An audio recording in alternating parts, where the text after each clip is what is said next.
Yo, what is going on, guys? My name is Deso, and I am the IGL slash opper for SUBIEPEEK, which is a ESEA Open North American team, kind of like a little project that we got going on. And what I wanted to do, this is kind of going to be a two-part series, is I wanted to kind of review the last two seasons that we've played together.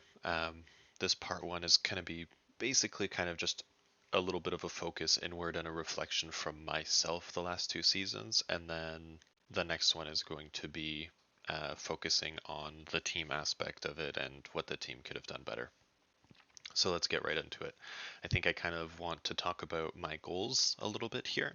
Um, so I have always wanted to be an in-game leader, and I feel like that's kind of having the analytical approach to things kind of helps me out in that regard. Um, I think Alexi B is my favorite in-game leader. He's my favorite player. I like looking at CS from a tactical approach. I like stratting. I like kind of looking at the rounds that are won specifically because of calls being made, and those are very, very interesting. Um, and so, kind of, my goal always was to be an in-game leader, and I finally had an opportunity to play an entire season together with that role in mind. However, I'll get into that a little bit later. Um, so, my goals for the roster. After season 42, we had decided to stick together, which was great. And I had pushed very much for the IGL role because I feel like I could contribute more in that role than I could simply just as an opper. So the goal was playoffs at a minimum, at the very minimum, and the higher end of the goal was to make ESEA main, which I feel like as a roster, as a five, we could have absolutely done together. Kind of going off of that, let's get just right into what went right for me this season. I think what went right for me this season is I saw a big jump in my stats. Um, so what I mean by that is I'll put the stats from season 42 up on the screen, and now I'm going to put the stats for season 43 on the screen. There was a big jump in performance there. However, you could also tell that I just played significantly more maps. I think we played a total of like 3 or 4 maps. Additionally, compared to the previous season, I think before it was either 10 or 12, and now it's 14, so it was a big jump. So the good thing is that I improved as an individual player. I'll also get into that a little bit later rather, and I was able to kind of start progressing as an in-game leader. So the first thing off of that is, yeah, you know what? We didn't have the results that we needed, but we were getting more rounds than we had previously done before. So that's an improvement because the previous games or the previous seasons that we were playing, we were just kind of getting blown out pretty consistently. Now, to be fair, we had a couple throws this season, but we were definitely getting more rounds as a direct result of the calling. We were getting rounds as a direct result of the setups I had for everyone and the roles that I had for everyone. So, from a bigger picture, I look at it as I kind of have a good system in place so far that will lead to round wins that could lead us to win games. That system can be implemented and built on further if SUBIEPEEK does not die, which I'm not sure how it's looking, but we've had a couple issues within the roster for a little bit. But, one of those things where, unfortunately, life just happens. So there is the possibility for improvement in this roster, which is something that I definitely can see coming. I think maybe just making 1 or 2 changes, whether that be to the lineup or our structure to the game. And we definitely have a serious contender for, being able to make main and being able to go to playoffs and being an upset team that no one really expects. So that's nice, and that's kind of what this season showed me as like a really good kind of aspect of it, rather, I guess I could say. I'm not really sure how to word that, but it showed me that I'm on the right path. Now let's go into kind of what went wrong for me. I think the biggest one, and this is going to sound really weird, is that I took on too much responsibility. So what I mean by that is I'm going to start with my opping. Season 42 is the first time I had truly opt seriously. I am an okay rifler, and I am an okay, I'm like kind of in the middle of the pack, maybe just a little bit above average in terms of my rifling, and then same thing with my opping. But transitioning to the op full time, I had to do some demo review, I had to learn, had to watch a couple of videos, had to watch how the pros played it, and kind of go from there. Then I think for 43, I kicked myself in the pants a little bit by maintaining the op role and taking over as IGL, because then what I had to do is I had to all of a sudden, I wasn't just learning a new role, but I had to also bring in all my in-game leading stuff and teach everyone an entirely new system, kind of build on what we had already, and kind of go off of that. So I think it just put a little bit of internal pressure on myself to be able to perform, and I don't think, even though my stats were better this season, that I necessarily performed as well as I could have if I maintained in-game leading and rifling as opposed to opping and in-game leading.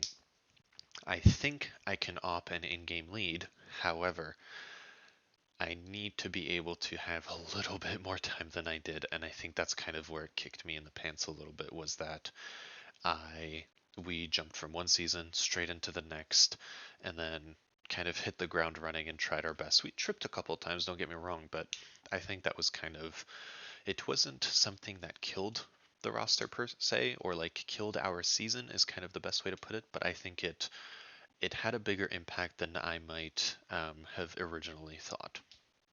So kind of that's like the first negative. The second negative is working on that. I didn't review my own demos because I was so fixated on improving the team that I was always watching the team demos. I was listening to our comms videos. I was like, okay, what's going on? What can we improve? I was looking at the big picture, but I wasn't focusing on myself. And I think if I had taken a little bit more time to watch my own demos, okay, why did I die here? Why did I only have like 3 kills in 6 rounds? Was it because, or 3 kills in like a half, or not that I ever had 3 kills in a half, but like you guys know what I mean. It's like, was I just giving up the first kill too early? Was I not in the right spots? Was I caught in rotations? Was I caught with util in my hand? Kind of that type of demo review. I think if I had done that, I would have been able to improve a little bit more on the improvements that we already saw in the season. And yeah, I think that's kind of just, I think that's the bigger one, because I feel a little disappointed that I didn't do it, because I feel if I had, I would have caught a lot of my own mistakes a lot sooner. I would have caught a lot of the mistakes the team is making, and I would have been able to kind of adjust how I play and simultaneously call for me, because I am the op. I'll call around myself a little bit from time to time, and we'll kind of adjust play from there. So yeah, that's just something that I have to take into the next season. However, so the last thing here, I didn't take the reins when it mattered. So what I mean by that is, as the in-game leader, I made the mistake of letting people have a little bit more control than they needed to. That is not a negative, but that is also not a positive, because I don't mind when people have a little bit of freedom, but too much freedom leads to conflict, because that person is fighting with another person on the roster because they made a mistake, and all of a sudden it's just meh, meh, meh, meh, meh in the comms the entire time. Or I have made a call and my call is being questioned, and no, we should do this anyways. And then when I go and passively like, yep, sure, whatever, let's do it your way, and then we lose the round to it. I kind of need to kind of counter this a little bit. I need to take a Kerrigan approach. He's very famous for going into a team and he's saying, even if you don't agree to my call, don't question it. And you know what, looking at it from a season 43 perspective, I agree with him. Because ultimately, if you make a call and you have people questioning it, you'll never know if it's the right call, right? Because, hey, you know what? I call for an A split on Inferno. Like, let's just hold arch, wrap, then have people come up lane together, like just something rudimentary like that. And someone's like, nah, let's wrap B instead. And then we go along that and we get all mapped by the Arch player who was playing deep CT when we had him smoked off. You know, I would have never known whether or not the call I made, and I don't know to this day whether that call I made was a good call or not, because we never got a chance to do it. And I cannot develop as an in-game leader if I have people questioning my calls, if I have people calling over me, if I have just constant miscommunications in what the expectations were in that round. So I think that's going to have to be a big one for me going forward is if I'm an in-game leader, I have to put my foot down and really not let people like talk over me, talk over each other, and any issues that we have in the server, we talk about outside of the server. So for example, we had a situation recently where a player of ours had gotten 2 entries on B, and then he played CT, but when he went CT, he played from like a really weird angle. You know, he was playing from like that church wall on Inferno, where it's like at the entrance and that wall that kind of opens up to CT. He was playing on that wall right by the door, and he was looking towards CT, and he ended up dying after dealing a little bit of damage. And the dude in the dead comms, he's like, "I'm gonna be honest, you never should have done that. Don't ever play like that." Blah blah blah. And I'm like, save it for after the server.